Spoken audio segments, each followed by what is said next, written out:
Halo nakama, selamat datang di Love Tale Anime. Yap, jadwal perilisan manga One Piece sudah kembali seperti biasanya. Manga One Piece chapter 982 mendapatkan judul Jancho ketemu Jancho. Ya, pertemuan yang tak sengaja antara dua semprul Monkey D. Luffy dengan Ulti Chuan mendapatkan sorotan pada chapter kali ini.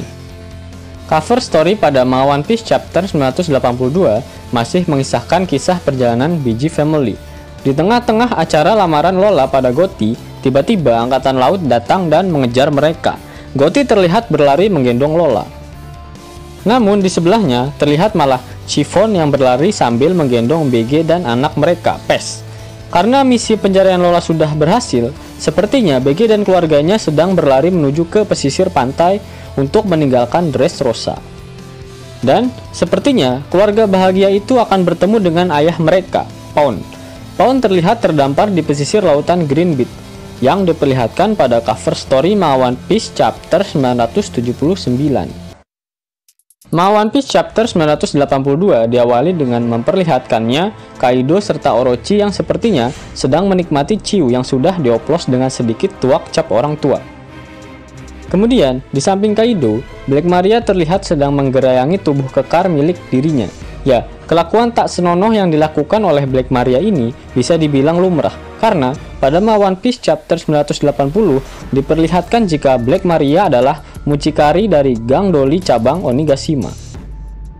Berbeda dengan Tobi Roppo yang lain, Black Maria tidak tertarik untuk mencari Yamato. Sepertinya dia lebih memilih untuk membuatkan adik untuk Yamato agar Black Maria bisa menjadi All-Star lewat jalur prestasi.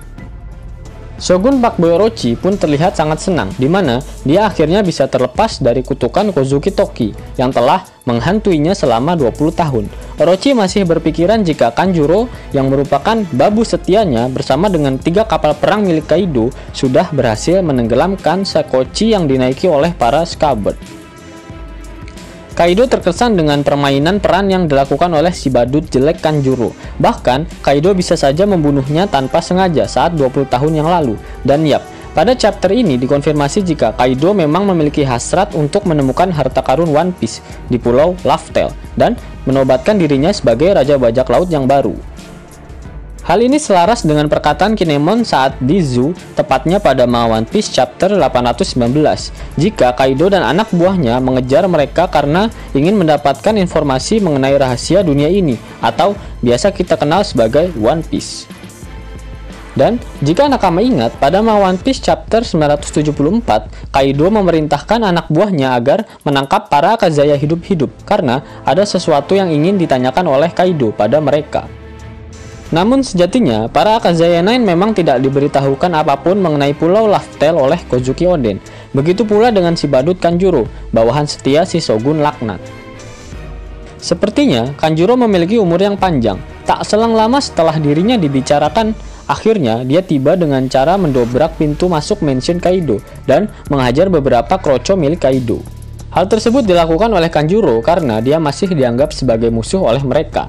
Meskipun sempat nyasar, Kanjuro berhasil menyelesaikan misi terakhirnya, yaitu membawa Momono mesum pada Orochi. Ya, ketampanan Momo sudah tak nampak lagi. Kanjuro ternyata menghajarnya karena Momono mesum sempat ingin kabur dengan cara memotong tali pengikatnya, sesuai dengan apa yang Mimin prediksikan pada video review manga One Piece chapter 979. Orochi sangat gembira melihat Kanjuro dengan tega mengkhianati tuannya sendiri. Ya, semua itu hanyalah panggung sandiwara yang dilakukan oleh Kanjuro. Kaido pun mengenali Kanjuro, begitu juga dengan Momonosuke. Kaido mengingat saat dia mencekik Momo yang diperlihatkan pada manga One Piece chapter 973. Ya, dia masih seorang anak yang tak berguna, bahkan tak layak menyandang nama klan Kozuki. Sisi Kak Seto dari Black Maria keluar. Dia sedikit gusar dan prihatin melihat perilakuan Kanjuro yang memukuli anak kecil sampai bonyok dan berdarah-darah. Kanjuro yang terburu-buru sebenarnya ingin melaporkan kegagalannya menenggelamkan para Scabbard.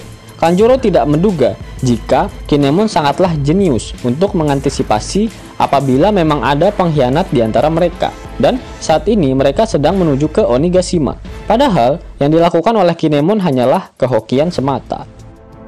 Wush! Fukurokuju yang sedang asyik gelantungan di atap akhirnya turun. untuk menjelaskan situasinya saat ini.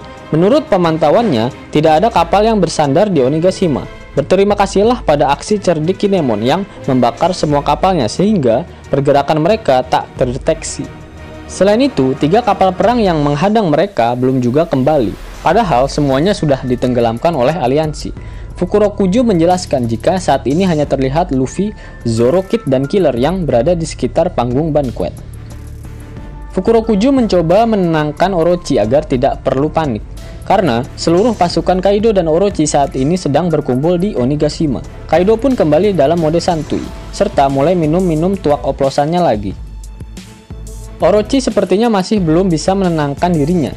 Dia sebenarnya ingin mendengar kabar jika para Scabbard sudah tewas. Orochi kemudian mengambil Momonomesum dan memerintahkan anak buahnya untuk membuat tiang salib yang akan digunakan dalam eksekusi mati Momonosuke, dan berharap klan Kozuki musnah dari peradaban. Shin berpindah ke sisi lepas pantai Onigashima. Akhirnya, si kucing oranye barbar berhasil menaiki air terjun dan langsung menghubungi Inuarashi. Meskipun sempat memarahi Nekomamushi karena agak terlambat, para Kazaya yang berada di atas kapal selam terlihat senang dan sebentar lagi mereka akan sampai di pintu dapur Mansion Kaido, di mana dengan arus laut yang tidak biasa, hanya kapal selam Lau lah yang bisa melewatinya. Shin kembali berpindah, kali ini memperlihatkan kondisi di atas kapal milik Nekomamushi. Terlihat Marco sudah berada di atas kapal. Dari penjelasan Marco, sepertinya mereka berdua tak berangkat secara bersamaan. Jadi, kronologisnya dapat dijabarkan seperti ini. Pada One Piece Chapter 909, Nekomamushi memang tak berhasil mengajak Marco pergi bersamanya. Namun, Marco menitipkan pesan untuk Luffy jika dia pasti akan datang meskipun agak terlambat. Ternyata, kita kembali terkena troll dari Oda Sensei. Isi pesan Marco tak semisterius yang banyak of lovers pikirkan. Bahkan, sampai ada yang berpikir jika isi pesan tersebut adalah lokasi Road Poneglyph. Nekomamushi yang sudah mendapatkan jaminan dari Marco kemudian pergi menjemput Izo, dan sepertinya di atas kapal tidak terlihat adanya mantan kapten divisi yang lain kecuali Marco dan Izo. Karena pada One Piece Chapter 909 dikatakan jika lokasi para mantan kapten divisi Shirohige terpencar setelah mereka kalah melawan Kurohige saat peristiwa Payback War. Sehingga Nekomamushi hanya menjemput Izo yang memang memiliki ikatan dengan Oden dan Wano Kuni. Oleh karena itulah yang membuat si kucing oranye barbar sedikit terlambat. Akhirnya, dengan kedatangan Izo, ramalan Toki mengenai 9 bayangan sudah terpenuhi, di mana Izo menggantikan posisi Kanjuro yang berkhianat. Marco sepertinya langsung cabut ke Wano setelah membaca koran mengenai pembubaran Shichibukai, di mana dia berpikir jika Weevil saat ini pasti sedang disibukkan dengan angkatan laut, sehingga Marco dengan santuinya pergi meninggalkan kampung halaman dari Shirohige. Marco yang terbang kemudian tak sengaja bertemu dengan Nekomamushi yang sedang menaiki air terjun. Lalu Nekomamushi mengatakan jika dia memiliki ide bagus agar cepat tiba di Onigashima. Apa sebenarnya rencana dari Nekomamushi? Karena pemikirannya yang barbar, mungkin saja dia akan memanfaatkan Marco sebagai ojek online untuk menerbangkan mereka satu persatu ke pulau Onigashima. Dan akhirnya, alasan mengapa bajak laut Shirohige dan bajak laut Roger tak ada yang menolong Kozuki Oden dari penjajahan Kaido dan Orochi terjawab juga. Wano yang memang merupakan negeri yang tertutup tidak memungkinkan hal-hal viral yang ada di dalam Wano tersebar ke luar negeri. Shin kemudian kembali berpindah, kali ini memperlihatkan keadaan pasukan selatan yang dipimpin oleh Denjiro. Tak disangka, Denjiro bertemu dengan Sasaki yang merupakan salah satu anggota Tobiropo. Sempat cipika-cipiki, Sasaki menanyakan rambut jambul khatulistiwa milik Yoshiro. Denjiro yang memang sudah terkenal cerdik cenderung licik sejak kecil langsung menyegel Sasaki menggunakan rantai. Sepertinya rantai tersebut terbuat dari batu laut karena terlihat Sasaki yang tak berdaya. Sembari menyuruh anak buahnya untuk menyumpal mulut Sasaki, Denjiro memperlihatkan tato lambang klan Kozuki yang ada di punggungnya, sambil berkata, "Apakah kau mengetahui sejarah negeri Wano?" Merinding bro bacanya. Sama seperti pasukan timur yang dipimpin oleh Kinemon, Denjiro membagi dua pasukannya menjadi tim penyelinap dan tim penyerang. Panel kemudian berpindah ke sisi Kinemon. Boom! Meriam tepat mendarat di wajah cantik Big Mom. Namun, hal tersebut sia-sia. Ternyata benar, pandangan Big Mom pada Chopper bukanlah pandangan biasa. Big Mom yang menyadari jika yang dia pandang adalah kru topi jerami, tiba-tiba langsung kesurupan. Bahkan, Chopper dan Usopp yang masih berada di dalam Brachio Tank bergerak menjauhi Big Mom. Para pasukan aliansi akhirnya keluar dari air, dan seperti yang kita duga bersama, Kinemon pun masuk ke dalam air. Namun, dia harus digotong naik ke atas karena dirinya tak bisa berenang akibat Kinemon yang seorang DF user. Kinemon sangat berterima kasih karena Usopp dan Chopper pergi ke arah yang berlawanan dengan jalur penyerangan Kinemon. Kemudian, Kinemon melanjutkan perjalanannya lagi. Trio pakaian jahiliyah yaitu Nami, Carrot, dan Shinobu hanya bisa berdoa melihat Chopper dan Usopp dikejar-kejar oleh Big Mom. Nami bersikap tak acuh karena lawan mereka adalah Big Mom. Jika mereka membantu Chopper dan Usopp pun tak akan terjadi keajaiban. Tapi tiba-tiba Prometheus tiba-tiba muncul dari balik jendela dan secara bersamaan klimatak milik Nami berubah menjadi vibrator. Kemungkinan Zeus ketakutan di dalam karena menyadari jika Prometheus dan Big Mom berada di dekat Zeus. Prometheus pun langsung berubah dan memanggil Big Mom setelah berhasil menemukan Nami yang telah menculik Zeus. Selain mengincar kepala Luffy, tujuan utama dari Big Mom datang ke Wano adalah untuk mengambil kembali Zeus, seperti dikatakan oleh Big Mom pada One Piece Chapter 907. Bagaimana cara Usopp, Chopper, dan trio pakaian jahiliyah dapat selamat dari amukan Big Mom? Jika kita melihat situasinya, mereka sudah terpisah jauh dengan para petarung yang bisa sedikit mengimbangi Big Mom. Kita tak melihat Sanji di sini. Kemanakah si Kim Sum? Lalu, apakah Nami sengaja digambarkan oleh Oda agar bertemu dengan Prometheus? Apakah Prometheus akan menjadi budak Nami selanjutnya? Sepertinya Big Mom sedang sibuk mengejar Chopper, jadi Nami, Carrot, dan Shinobu hanya akan menghadapi Prometheus saja. Kelemahan Prometheus adalah air. Nami bisa menggunakan sorcery klimataknya untuk menghasilkan hujan, jadi dapat melemahkan Prometheus. Namun, bisa saja kasusnya akan mirip dengan Zeus. Nami dengan klimataknya dapat menghasilkan panas. Hal ini pernah diperlihatkan Nami saat melawan Monet pada One Piece Chapter 686. Nami menggunakan Heat Egg-nya untuk melelehkan salju milik Monet. Nah, apakah nantinya Prometheus akan dikasih makan juga oleh Nami menggunakan Heat Egg-nya dan menjadikan Prometheus sebagai budaknya juga? Menarik. Lalu, Chopper dan Usopp yang dikejar Big Mom berlari menuju ke gerbang masuk Onigashima. Apakah nantinya mereka akan bertemu dengan Jinbe dan Robin? Jika ada Jinbe, maka mereka bisa terselamatkan.